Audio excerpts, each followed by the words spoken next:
Once the center of global attention and celebration, these Olympic venues now stand as haunting reminders of the past. From massive stadiums overtaken by nature to once vibrant villages left in decay, these sites tell stories of glory, neglect, and change.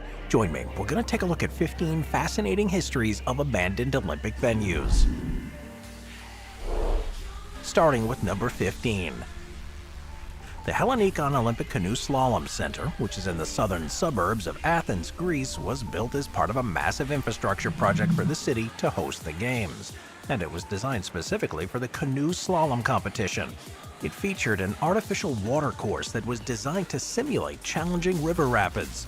With powerful pumps used to create the right conditions, this facility is thought to have cost around $45 million as part of Greece's more than $10 billion investment for the 2004 Olympics. Unlike other venues that attracted local athletes or were repurposed, it's one of the clearest examples of how difficult it can be to ensure a long-term legacy for every Olympic sport.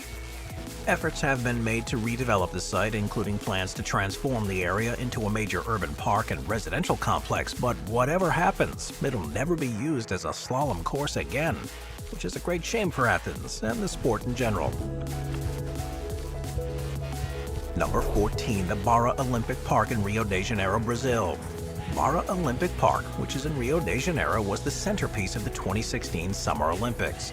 Covering over 290 acres, the park was home to 9 venues and hosted a variety of events, from swimming and basketball to gymnastics and tennis. It was built on a former racetrack. The park was central to Rio's Olympic legacy plan. Architects and planners intended for it to be a long-lasting public space for sports and leisure, with plans for some venues to be repurposed as schools or community centers. The area did have state-of-the-art facilities eruption with inflated budgets and contracts awarded under strange circumstances, and by the time the games ended, the government was dealing with financial crises, which left little room for maintenance and repurposing of Olympic facilities. The maintenance costs for such a place were simply too high, and there was very little political will or funding to address the issue. Venues like the Velodrome and the Tennis Center were left to deteriorate, with broken seats, overgrown weeds, and vandalized structures throughout. Even the Olympic Village, which was meant to be a symbol of urban renewal, struggled to attract any buyers. It's a good example of how much planning is needed to ensure an Olympic development continues to be beneficial in the years following the Games, as Barra Park wasn't easily accessible to the majority of Rio's population. Unlike venues in densely populated areas, Barra Olympic Park was isolated, meaning its potential as a community space was limited from the outset. So there's very little chance that the grand plans for it would have ever become a reality, even if the funds had been as a major success and a unifying event for the population of Yugoslavia, with the track and other Olympic venues being seen as a legacy that would inspire future generations and establish Sarajevo's status on the global stage. But things would soon change. By the early 1990s, the Bosnian War brought large-scale destruction to Sarajevo, including the area surrounding the mountain. The bobsleigh track on the front lines of the conflict was used by Bosnian Serb forces as a strategic artillery position, and the concrete structure bore the brunt of shelling and fighting, leaving it heavily damaged and riddled with bullet holes. In the following years, though, nature began to reclaim the site, with weeds and trees growing back through the cracked concrete. And graffiti artists also found the track, turning its ruins into a blank canvas for them to cover. Today, though, it is covered in colorful murals that create a strange environment, with the destruction of wartime still clearly visible. But the cost of repair for the venue have so far been too great, and while some parts of it are sometimes used for informal from around the world during the Games. The 1936 Olympics themselves, which were organized under Adolf Hitler's regime, were intended to display Nazi Germany's might and cultural superiority. The Olympic Village was built as a modern complex to accommodate over 3,600 male athletes and featured dormitories, training facilities, and a swimming pool. Designed by architect Werner March, who also designed Berlin's Olympic Stadium, this village was both functional and architecturally advanced, in line with the Nazi ideology of order and strength. The most famous building in the complex was the Hindenburg House, which was a massive dining hall where athletes from different nations would eat together. After the Games, the village's role as a symbol of international unity was soon shattered. With the outbreak of World War II, it was repurposed by the German military. It became a barracks and a training center for Wehrmacht soldiers, and as a result, during the war, the village suffered significant damage from Allied bombings. Following Germany's defeat in 1945, the venue then fell under Soviet control, and the village into a shadow of its past glory. Number 11. The Aquatic Stadium in Rio de Janeiro. The Aquatic Stadium in Rio de Janeiro, Brazil, was built for the 2016 Summer Olympics. It was a centerpiece of the city's ambitious plans to host the Games. Located in the Barra Olympic Park, it was where the swimming, diving, and water polo events were held. But even during the Olympics, this was a controversial venue. Capable of holding 15,000 people, it had a temporary design with modular seating. The idea was to dismantle the stadium after the Games and reuse its materials to create smaller community swimming pools across the city. However, the construction and operation of the stadium was troubled by difficulties from the start. The cost of the project ballooned to an estimated $38 million, and it was criticized for its expense in a country that was dealing with economic issues and political instability. During the Games, the aquatic stadium faced further issues, such as the discoloration of the diving pool, which became impossible because of the lack of funding. Within months, the facility fell into disrepair. Weeds and trash began to accumulate, and the structure deteriorated rapidly under Rio's tropical climate. Without maintenance, the stadium became a wasted opportunity. Number 10. Grenoble Ski Jump Tower in France. The Grenoble Ski Jump Tower in France, which was built for the 1968 Winter Olympics, is on the hills which overlook the city of Grenoble. It was one of the standout venues for the Games and provided the perfect backdrop for what is one of the blue ribbon winter sports. But today the structure lies abandoned, and it's just a reminder of what once happened there. The 1968 Winter Olympics was a major moment in the history of the Games. Grenoble, which is a city in the French Alps, was chosen as the host to show France's ability in winter sports, but perhaps most importantly, its regeneration following the Second World War. The ski jump was built in Saint-Nazaire, which is an area known for its incredible views and challenging slopes. Serving only a small community of athletes, it's difficult to justify the cost, so despite initial hopes of hosting future competitions, the tower saw little use after 1968. By the 1980s, the site had fallen into disrepair, and attempts to revitalize it for training or smaller events prevented by logistical challenges and financial issues. The remote location made it difficult to access, and advancements in ski jump design now mean that the structure is outdated. In recent years, though, the tower's become a popular site for urban explorers, of course, and some historians. It remains now covered in graffiti and surrounded by alpine forests, offering memories of a high point in France's sporting heritage, albeit a dangerous one, with the unstable structures posing a significant safety risk for anyone who decides to climb on it. Yeah, don't do that. Number 9. Herndon Stadium in Georgia. Herndon Stadium in Atlanta, Georgia is a site that's rich with history and was once a center of athletic excellence. It's located on the campus of Morris Brown College, which is a historically Games' greatest moment on the world stage came during the 1996 Summer Olympics in Atlanta, when it was used as a field hockey venue. As part of the city's preparations for the Games, Herndon Stadium received some upgrades, including new facilities and renovations to meet the international standards. The post-Olympics era, though, would bring challenges that would lead to the stadium's decline. By the early 2000s, Morris Brown College faced a severe financial crisis, losing its accreditation in 2002 due to mismanagement and mounting debt. The loss of accreditation caused a sharp drop in student enrollment, which cut off a vital source of revenue for the college. As the college struggled to stay afloat, Herndon Stadium was left to deteriorate. Grass and weeds began to overtake the field, the seating areas fell into disrepair, and the structure started to crumble. By the late 2000s, the stadium was effectively abandoned. This was a loss for the community and the college, having been a space that represented achievement, resilience, and unity, particularly for Atlanta's African American people. In the years since, its park was a state-of-the-art facility that was built for the 2008 Summer Olympic Games. Designed to host rowing, canoe sprint, and open water swimming events, the park was an important venue in Beijing's plans to create an unforgettable Olympics. It's located in the Shunyi district, which is around 25 miles or 40 kilometers from central Beijing, and the park covered an area of almost 400 acres and featured a 6,500-foot or 2,000-meter long competition course, a warm-up area, and a finishing tower. This facility had seating for 37,000 spectators, with plenty of further space for athletes and officials. The design kept strictly to international standards, with attention paid to water flow, depth, and safety, and this meant that it cost an estimated $90 million to build. During the 2008 Olympics, it proved to be the perfect venue for the rowing races and canoe sprints that were broadcast around the world. It is a picturesque setting with mountains in the background and a calm artificial lake. But once the Olympics ended, though, the venue quickly began to encounter problems. Rowing and canoeing surrounding areas and the infrastructure began to crumble. Despite the decline, though, there have been occasional calls to repurpose or revitalize the park, and some have suggested transforming it into a recreational area for local residents, while others have proposed converting parts of the facility for other sporting activities. Moving on to number 7, the Cesana Pariol Bobsleigh Track, Turin, Italy. The Cesana Pariol Bobsleigh Track, which was built for the 2006 Winter Olympics in Turin, is in the Italian Alps near the town of Cesana Torinese.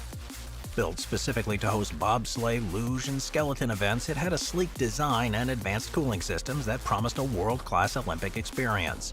At a cost of approximately $125 million, this facility was a state-of-the-art structure designed to meet international standards for speed and safety.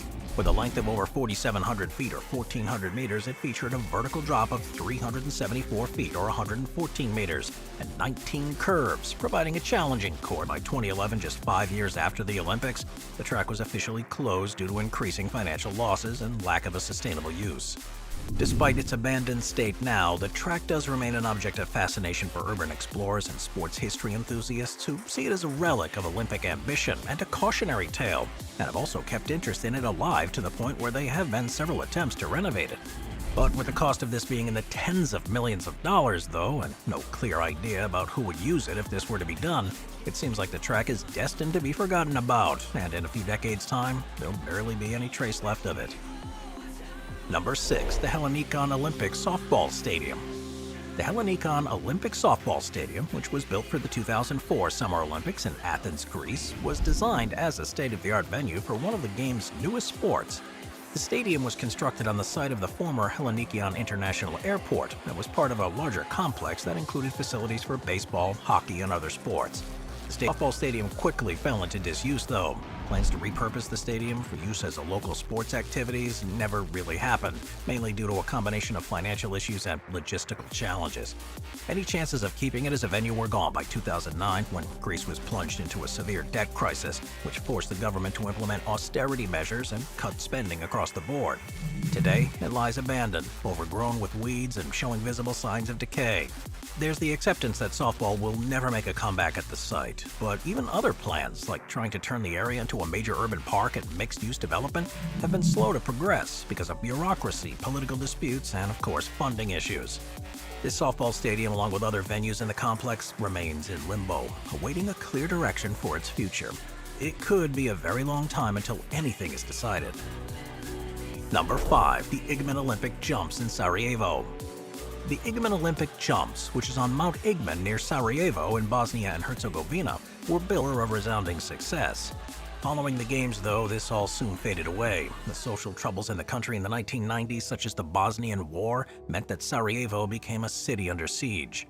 The Igman Olympic Jumps overlooking the city were heavily damaged during the war, with the surrounding area becoming a battlefield and the jumps being used as military outposts by Bosnian Serb forces. After the war, though, Bosnia and Herzegovina faced the task of rebuilding a country that had been devastated by conflict. The site, which is now in a state of disrepair, was abandoned, and nature began to reclaim the area. Despite its abandonment, the Igman Olympic Jumps hold deep symbolic and historical importance, representing the heights of Olympic glory and the events that soon followed after.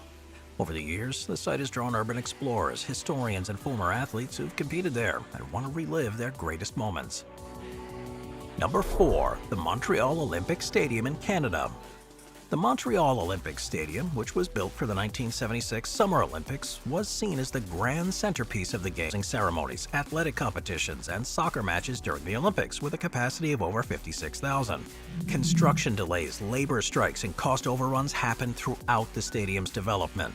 The total cost of the stadium skyrocketed from an initial estimate of $134 million to over $1.1 billion, which made it one of the most expensive stadiums ever built at the time.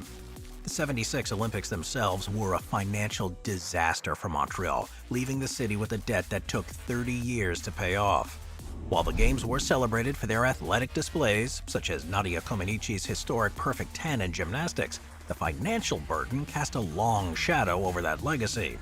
At first, it became the home of Major League Baseball's Montreal Expos and the Canadian Football League's Montreal Alouettes for several decades, but its design wasn't well suited for those sports. Its huge size, poor sightlines made it unpopular with fans, and its maintenance cost remains extraordinarily high. The retractable roof now just occasionally hosting large-scale events, and nothing like what had originally been planned for it. Number 3. The Fished Olympic Stadium in Sochi, Russia. The Fished Olympic Stadium was the centerpiece of the 2014 Winter Olympics.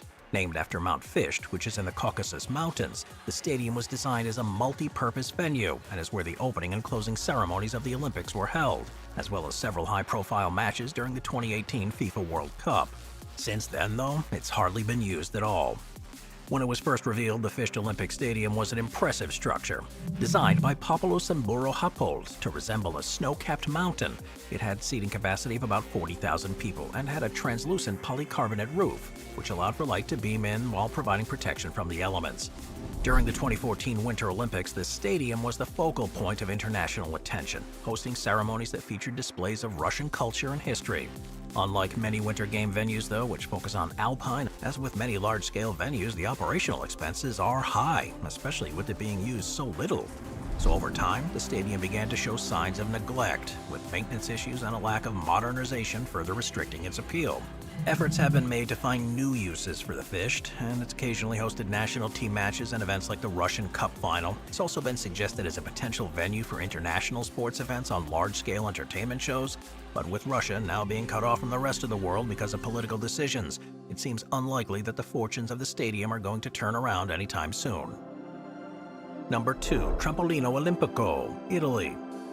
The Trampolino Olimpico was a ski jump that was built for the 1956 Winter Olympics in Cortina d'Ampezzo in Italy. Set in the heart of the Dolomite Mountains, it was one of the most recognizable structures of the Games, and it drew huge crowds during the events. Cortina d'Ampezzo had been chosen to host the 1956 Winter Olympic Games as Italy's first ever Winter Games. The town would, in particular, becoming an iconic image of the Games, having shown the best in ski jumping talent. For a short period of time after the Olympics, it continued to be used for national and international events, drawing athletes and fans from across Europe, and everything was looking good for it in the long term. As the decades went on, though, it began to lose its charm and special status. Advances in ski jump design and safety standards meant that the venue became outdated, and newer jumps with larger K-points and more advanced facilities became the norm. By the 1970s, the Trampolino Olimpico was overshadowed by modern ski jumping facilities in other parts of Europe. Ski jumping as a sport has seen a fall in popularity in Italy, with fewer athletes and local competitions, so with little incentive to invest in the jump, the venue was abandoned by the 1980s. There have been discussions about restoring it, though, particularly as Cortina d'Ampezzo has been chosen to co-host the 2026 Winter Olympics alongside Milan. Some have proposed rehabilitating the site as a historical landmark or transform stadium. It was instrumental in putting Atlanta on the map as a sports city. But now, very little trace remains of it. Fulton County Stadium, which was originally named Atlanta Stadium, was built to attract professional sports teams to Atlanta, which at the time was trying to establish itself as a major urban area in the Southeast. Completed in just over a year, the stadium featured a circular utilitarian design that was typical of mid-century multi-purpose venues. And with a seating capacity of around 52,000, it was designed to be ideal for both Major League Baseball and National Football League games.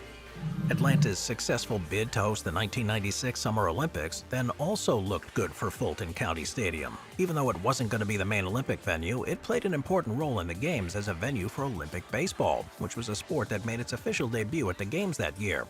The stadium hosted various baseball games, including the gold medal match, which saw Cuba defeat Japan in a historic match. Fulton County Stadium will be remembered for many on 1995 defeating the Cleveland Indians. By the 1990s, Fulton County Stadium was becoming outdated, though, as its generic multi-purpose design was once considered versatile, but no longer meets the demands of modern sports teams and fans. The 1996 Olympics was then the final chapter of Fulton County Stadium. After hosting Olympic baseball, it was abandoned in favor of Turner Field. Now, Turner Field was designed with the intention of converting it into a baseball-specific stadium for the Braves after the games. Fulton County Stadium was demolished in 1997, and its site was repurposed as a parking lot for Turner Field. Today, only a small section of the stadium's outfield and wall remain, commemorating Hank Aaron's historic 715th home run, and a plaque and markers on the ground preserve the memory of the stadium's most iconic moments. Thanks for watching, everybody. I'll see you next time. Thank you to our channel members.